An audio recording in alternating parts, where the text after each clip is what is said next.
Hi everyone, it's Margaret Manning here with 60 and Me. Thank you so much for being here today. I hope that you're doing well.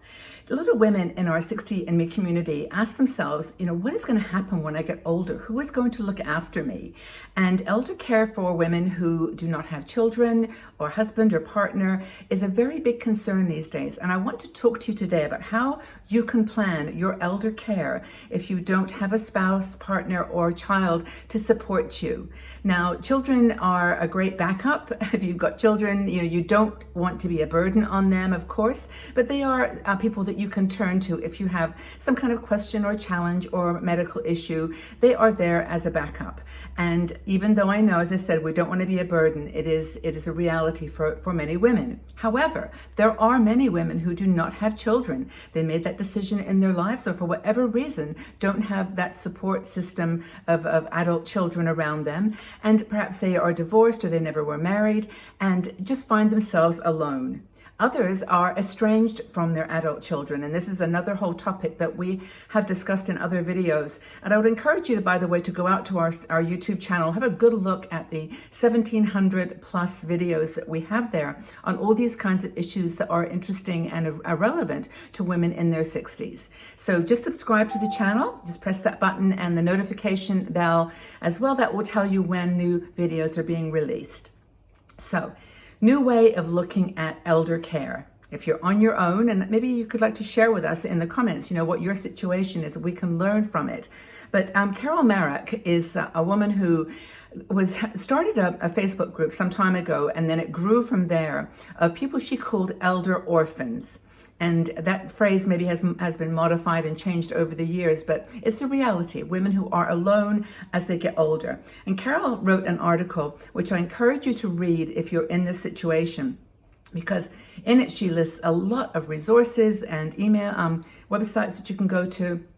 Really good information to give you some support and practical information. And Carol's Facebook group is still active. And of course, you can check out her website, carolmarak.com. It's all linked in the article, which is in the description below.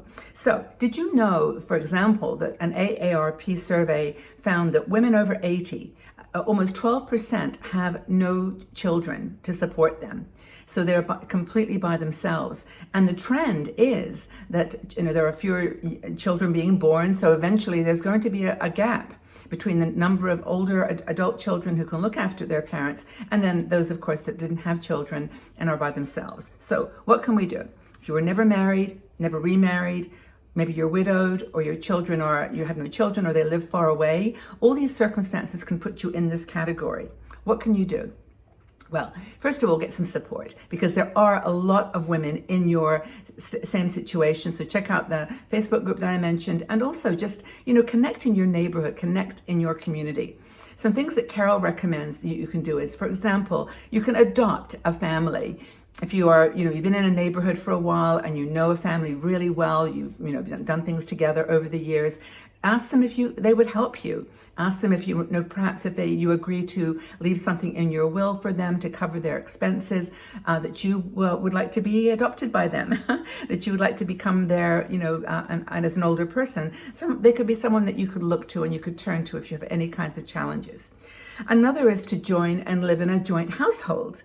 And a lot of women are doing this. It's not the Golden Girls model exactly, but a lot of older women are living together now in a co-living kind of situation, co-housing. And that living in a shared household, you can, look out for each other and, have some even legal and financial agreements as to what to do in certain circumstances. That's the biggest challenge, is when you're by yourself, who do you tell what you want your end of life wishes to be? And so living in a joint household, that's another option. Another thing that Carol talks about is to find now I want to get this right, it's an elder law attorney, and they can help you to draw up some of the papers that you might need. They deal with chronic care and long-term care for older adults. And for example, make sure that you have a will. That you have a living will that talks about your desires for your medical treatment as you maybe get into some issues as you get a little older. An advance directive. specifically what you want to happen in certain circumstances. And of course, this focus on the pandemic recently in the last months has really brought that to the forefront. It's made it even more important to let people know what you want to happen. Make sure that you have a healthcare proxy, or even consider long-term medical insurance. So that when something comes about that you just feel like you need a little help now, this is not going to work living alone, you've already made long-term insurance care plans. And there are a lot of those out there. Yes, it's a territory that you have to explore with an elder law attorney, but it is a possibility for you to explore. Also, Carol, in her article, points to something called the 5 Wishes document. Now, I was not familiar with this, but apparently, and I went to the website to check it out, it's actually a 5-step document that you complete and file it with your attorney that basically goes through those 5 questions that may want to be asked when you are facing long-term care or a medical issue. How to be cared for at the end of your life. And I know this isn't a topic that we all want to discuss, and it's not, something that we talk about all the time here on 60andMe, but it is important. It's totally relevant. And I think as soon as you start getting these kinds of conversations out of your heart and your mind into the world, and you start practically dealing with them, it starts releasing the stress. And that's the thing you don't need. So that's, I think, an important reason is the 5 wishes. The link is in Carol's article, so check that out. And of course, there's things that you can do to stay connected to other women in like-minded communities like 60andMe, and do things like get socially connected. Go out and exercise, do some things that are going to make you feel good and feel like you're contributing to a long and healthy life.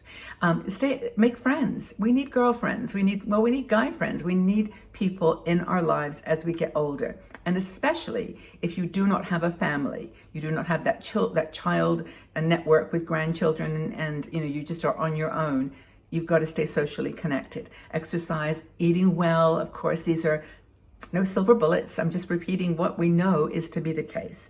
And join a support group. You'll find lots of them in the article, and also in your community. This is becoming a reality now.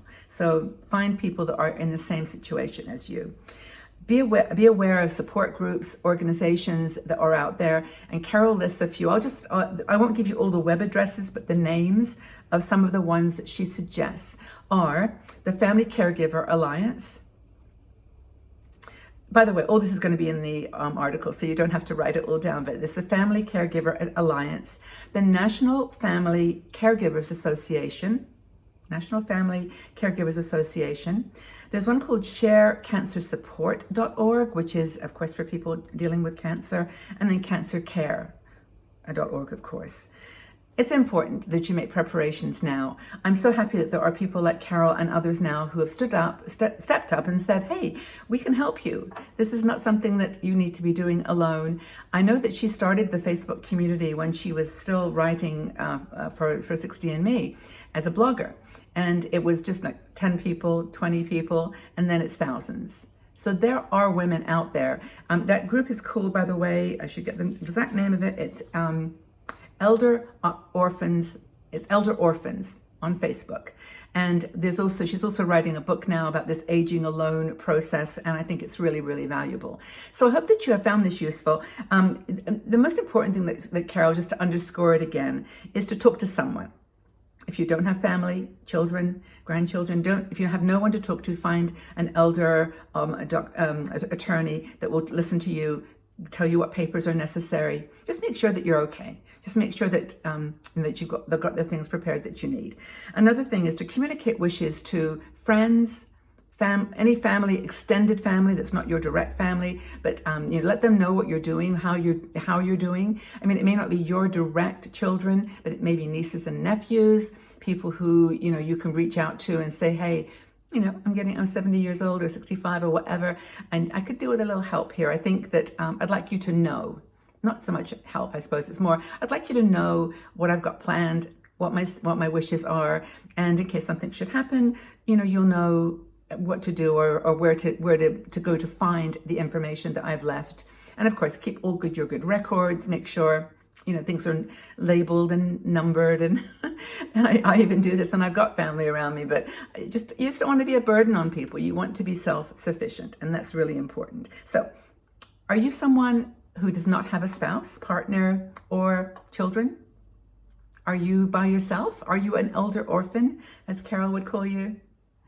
If so, take a look at this article and read it in more detail. As I said, there's lots of links and articles to research, statistics, things that you might find very interesting. But just know that you're not alone, and you're certainly welcome here on 60andMe. We have a lot of women in this situation, and we want to be helpful. That's what we do. So take very good care, everybody. Have a wonderful day wherever you are. If you have a situation that you'd like to talk about, you can give a little bit of the detail here on Facebook, but it is an open platform, so do remember that. We have a Patreon group, which is a private group. It's patreon.com/60andme, and that's a private group. You can chat freely, but if you want to tell us if you are an elder orphan living alone, we'd love to know how you're dealing with it. Any resources or organizations that you could recommend would be super helpful. Okay, everyone, have a fantastic day. Hope that you're doing well, and we'll talk again very, very soon. Bye-bye for now.